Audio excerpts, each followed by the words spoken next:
LPG gas की delivery बिल्कुल normal हो जाएगी, इसके दाम भी कम हो जाएंगे। अभी इसके दाम क्यों बढ़ गए और उसकी डिलीवरी क्यों कम हो रही है, आप चीजों को समझिए। अभी ईरान इजराइल का वार चल रहा है, तो उससे क्या होता है, स्ट्रेट ऑफ हॉर्मुज़, जहां से हमारी एलपीजी एलएनजी गैस जो हमारी क्रॉस होती थी। आप एक चीज समझो, एलपीजी दुनिया की सबसे खतरनाक जो जहाज होती है वो एलएनजी होती है, उसके बाद एलपीजी। अगर गलती से उस पर सोचो एक भी ड्रोन गिरा तो भाई साहब क्या होगा, उसकी कंडीशन क्या होगी। सोचो भाई साहब, बहुत बड़ा समुद्र में आग लग जाएगा, आसपास की दुनिया तबाह हो। भाई साहब 1500-1000 करोड़ रुपए के जहाज आते हैं, 1000 करोड़ के। सोचो अगर भाई नॉर्मल हम और आप 10 लाख 15 लाख की गाड़ी ले लेते हैं, उसको 10-12 दिन में पहुंचते हैं, तो जो ये 500-600 करोड़ की जहाज है जो समुद्र में चलवा रहा है, तो वो क्या सोचेगा हमारे जहाजों पे ड्रोन गिरे, कोई नहीं सोचेगा भाई साहब। तो इससे क्या होगा, देखो एक तो आदमी रिस्क ले रहा है एलएनजी एलपीजी जहाज पे, अगर वो माल भेजेगा भी तो जो 100 रुपए लेता था वो बोलेगा भाई 500 रुपए। अगर उस देश को चाहिए तो भाई ठीक है, नहीं चाहिए तो कोई बात नहीं, हम माल अपना नहीं भेजेंगे, क्योंकि भाई जहाज को रिस्क में थोड़ी डालेगा। अभी आप ये सोचिए, हम लोग 8,500 कंटेनर लोड करके भारत ला रहे हैं। अभी हमारे जहाजों पे क्या होता है, देखो हमारी जहाज अफ्रीका से भारत आने में 20 दिन लगता है, लेकिन 27 दिन में आ रही है। फिलहाल अभी आप देख रहे हैं ये सारे कंटेनर भरे हुए हैं, क्योंकि इसमें देखिए सील लगा हुआ है। अभी ये सोचिए, अभी मान लीजिए इस कंटेनर में चीनी है, एग्जांपल के तौर पे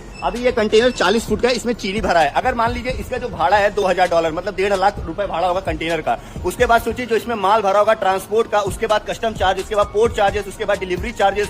सोचो अगर ये पूरा कंटेनर अगर आप देखेंगे कम से कम 3-4 लाख रुपए मान लो आपका मतलब एक देश से दूसरे देश तक लग जाएगा। तो सोचो अगर ये चीज अगर 7 दिन लेट पहुंचेगा तो भाई साहब उसका और पैसा बढ़ेगा, क्योंकि देखो पोर्ट चार्जेस बढ़ेगा, शिपिंग का भी चार्जेस बढ़ जाएगा, हर चीज बढ़ेगा। तो देखो भाई जो दुकान वाला होगा वो चीजें महंगी ही करेगा। इससे देखो किसी भी देश में वार होता है वो उसी देश को नहीं पूरे वर्ल्ड को इफेक्ट करता है। इसीलिए मैं आपको मनाता हूँ भाई साहब, बहुत सारे लोग खुश हो रहे हैं भैया ईरान इजराइल का वार चल रहा है, हमको भारत से क्या मतलब।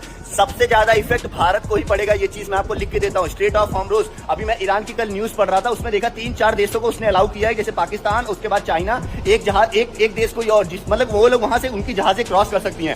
बाकी किसी देश का मैंने नहीं जानता, लेकिन आप ये समझिए ये वार रुकना बहुत ज्यादा जरूरी है। अगर नहीं रुकेगा तो ऑटोमेटिक है भाई साहब। देखो एलएनजी एलपीजी जहाज क्रॉस समुद्र में, मैं पहले पता ये केप टाउन क्रॉसिंग कर रहा हूँ, यहाँ पे मुझे आए दिन एलएनजी एलपीजी दिखते थे। आज मैं 2 महीने हो गए, मैंने अभी समुद्र में एक भी एलएनजी एलपीजी शिप नहीं देखा। सोचो कितनी बड़ी बात है। तो भाई साहब मैं यही मनाऊंगा भगवान से जितनी जल्दी हो सके उतनी जल्दी वार रुके। फिलहाल आप देख सकते पूरा समुद्र खाली हो।